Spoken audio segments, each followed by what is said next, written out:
Hi Beth, thanks Hello, for having Diana. us here today. Thank you And too. we're so excited that you agreed to come and have a drink with us on the house. Yeah. Welcome to Monarch Park Suites. The way we want today to go, Beth, Okay. is we've spoken a lot about real estate. We've had multiple conversations with you about projects and work. So today we want to know more about Beth, right? So we want to know Okay. Beth from the eyes of Beth. Okay. So the first question, so that I don't trouble you through this conversation, is what is that one question that somebody has asked you multiple times in multiple interviews, and now that you're so tired of answering, that one question you know somebody is going to ask you and you have to answer it?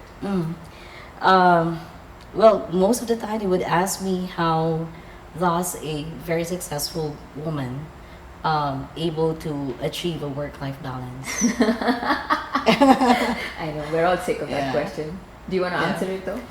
Oh, well, it's been hard. It's really hard to balance. And I guess just like real estate, timing is really important.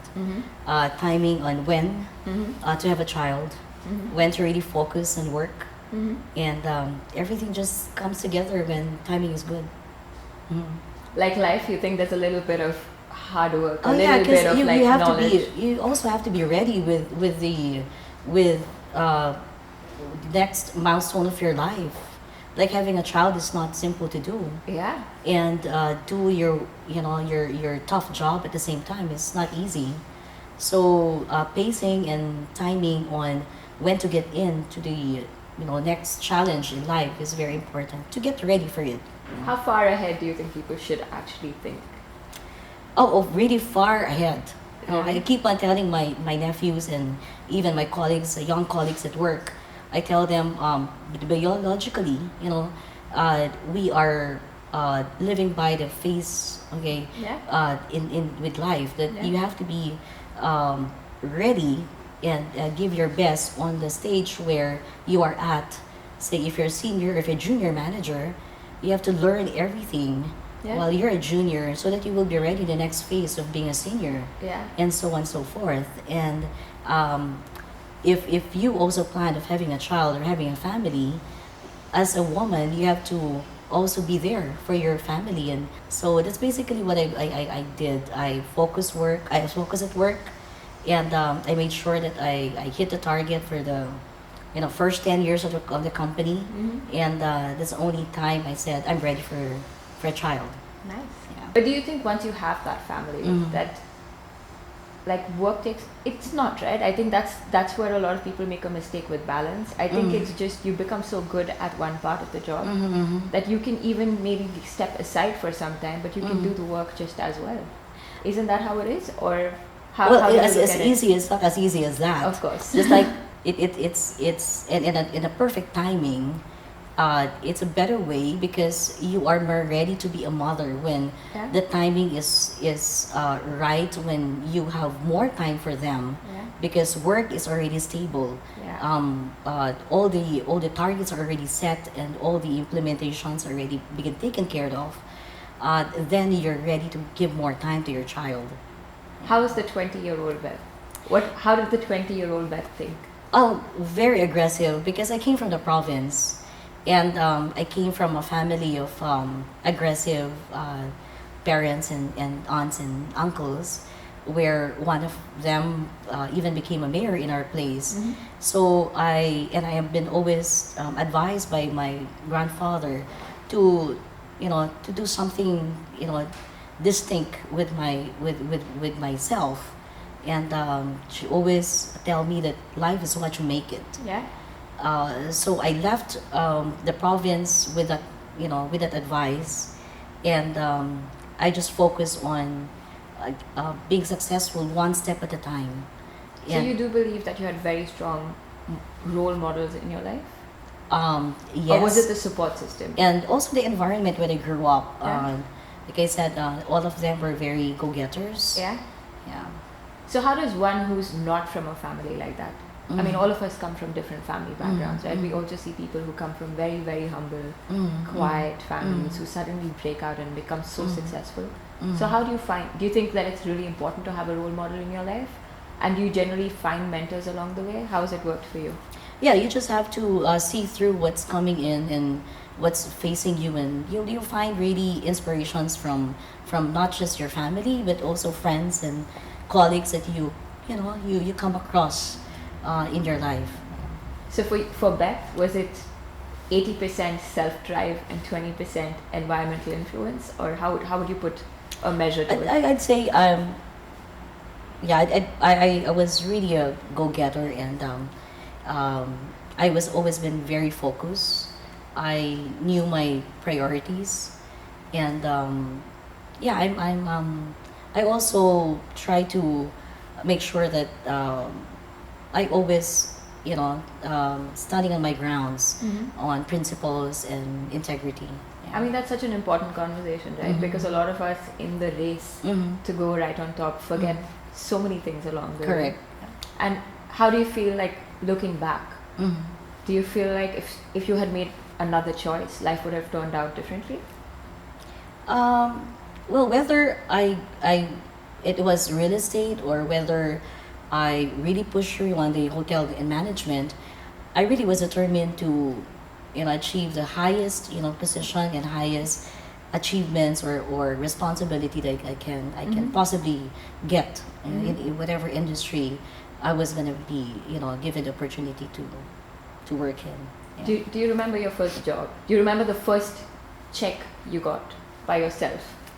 Oh, big check for that matter was Really? of course in real estate. Yeah? Yeah, as the an smallest agent. check. Yeah, also with real estate. Yeah. Okay.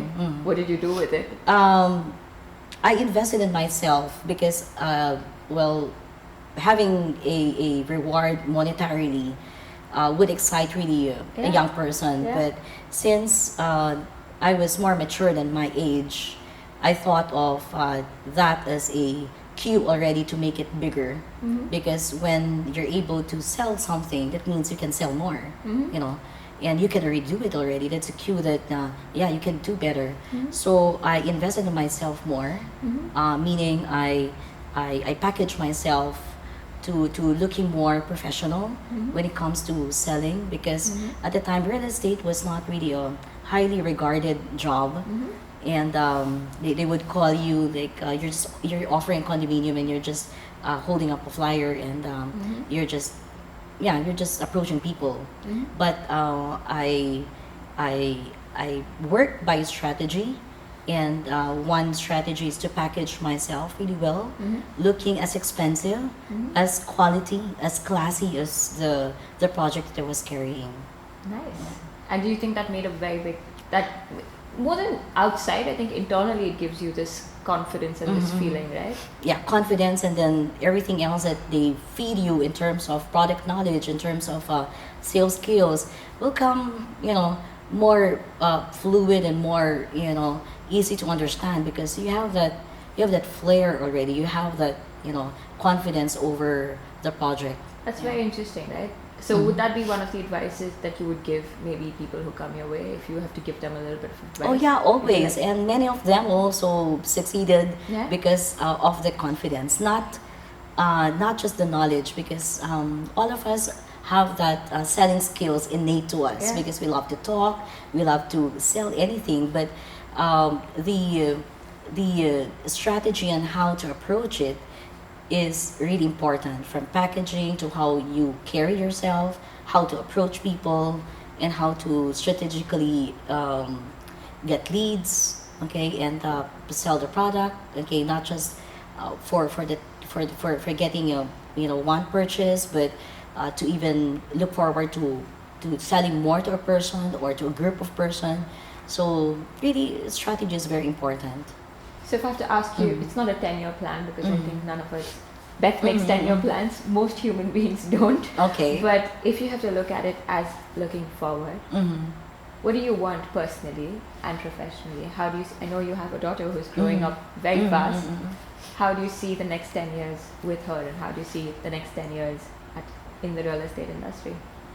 Okay, personally, again, as my character, I don't go to any next level challenge if I don't push myself to the max. Okay, like when I was an agent, before accepting a job for a managerial, I made my I did something extreme in selling to make sure that I'm ready for a bigger challenge.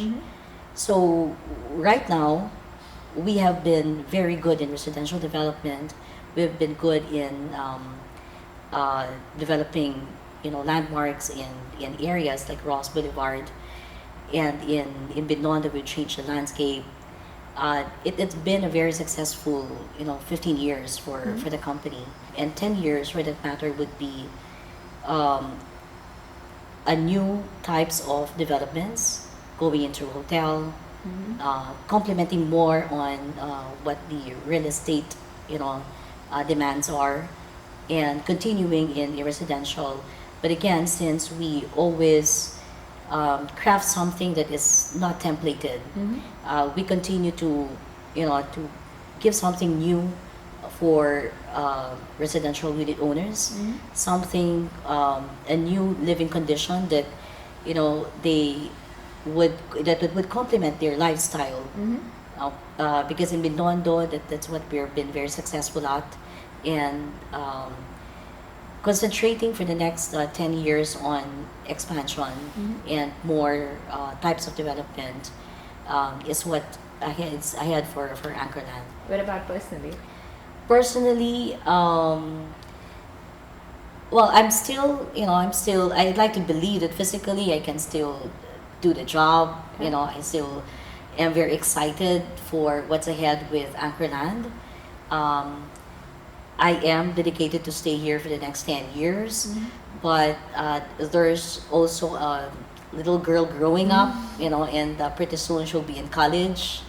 Uh, but I think that the my presence is much more, needed for to this little girl of mine, and the company is very much, you know is a very understanding. They understand my situation now, and that's why more and more younger managers are coming in, more executives are coming in the company to help me out, and yeah, they give me more time to my daughter, but I will be still very much involved with the company.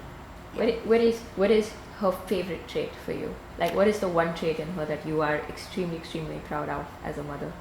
Oh, she's very strong. She Yeah. can really hold her emotions, Yeah. and I can say also there's a really big, sign of a very principled girl. Yeah. She's very young, right? She's 5.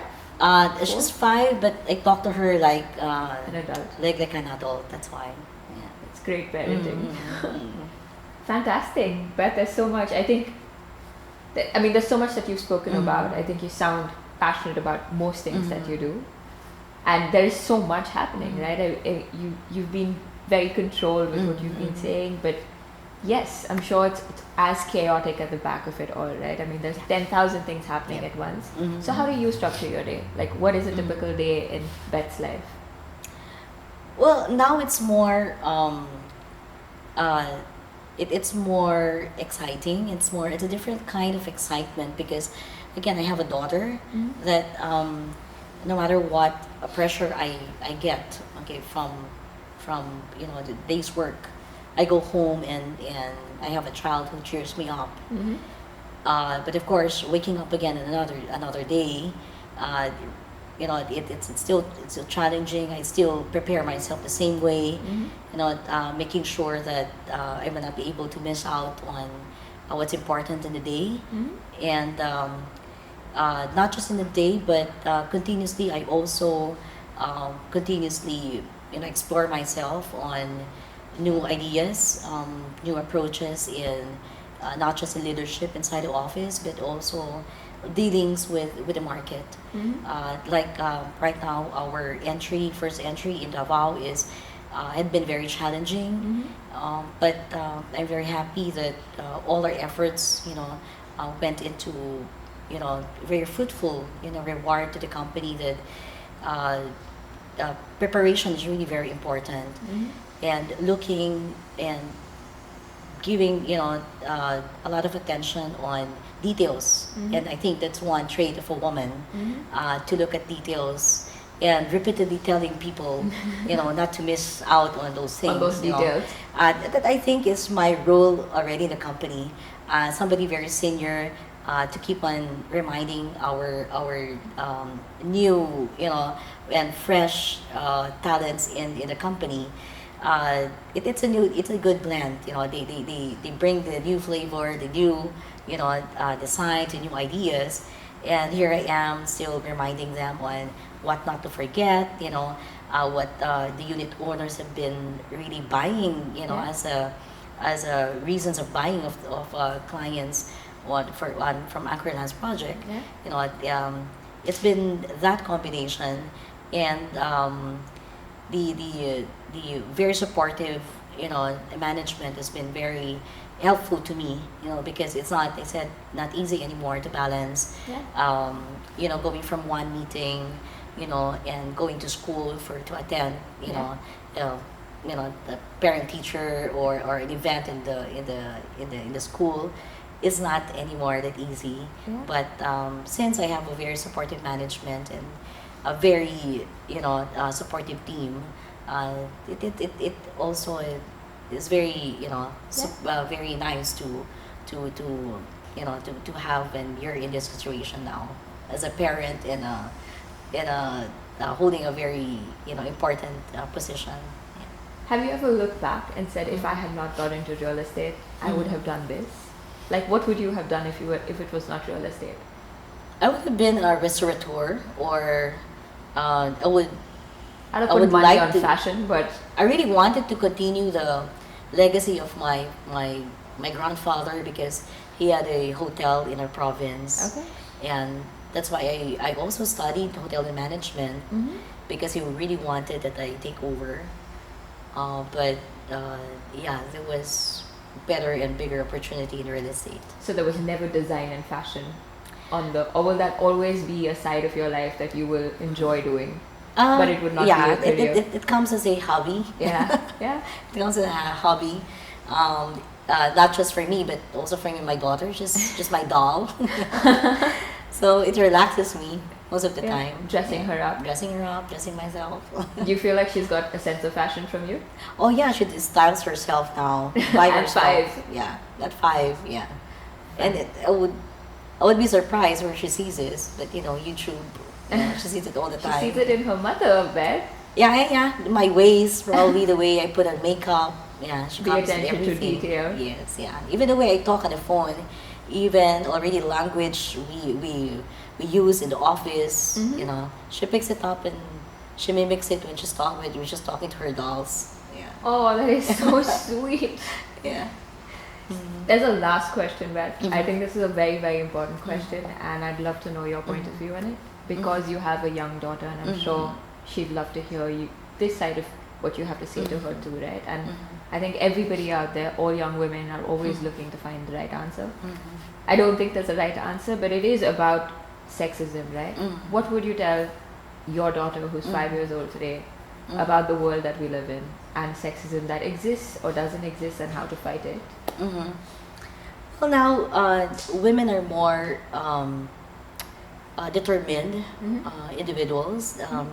We have more platforms where we can really voice out, and even as small as the workplace and even in our homes, they give high regard to women's opinion already, and society has to respect that, and men has to honor that, and for my child, seeing her now as a very strong-willed person and her principles, I see in her own little ways now. I can see how he can stand by her principles. She can be even as successful or even more successful as me. And women nowadays, I think it's a very, very important creature already in society, and we continue to thrive to empower men in areas that are weak at. And we also have to recognize that we've also been honored many times over by many circumstances or your situations. And um, yeah, as a woman leader, I I would like to say that women, with whatever we can contribute, okay, we have to have we have the right to be respected, and not just respected but to be honored. Mm-hmm. Mm. Sounds really good, Beth. Thanks so much for having this Okay. conversation with us. Yeah, thank you too. And we wish you the best of luck. Okay, And I'm thank sure you. your daughter is extremely, extremely proud to have you as her mother. Okay, thank you. Thanks so much.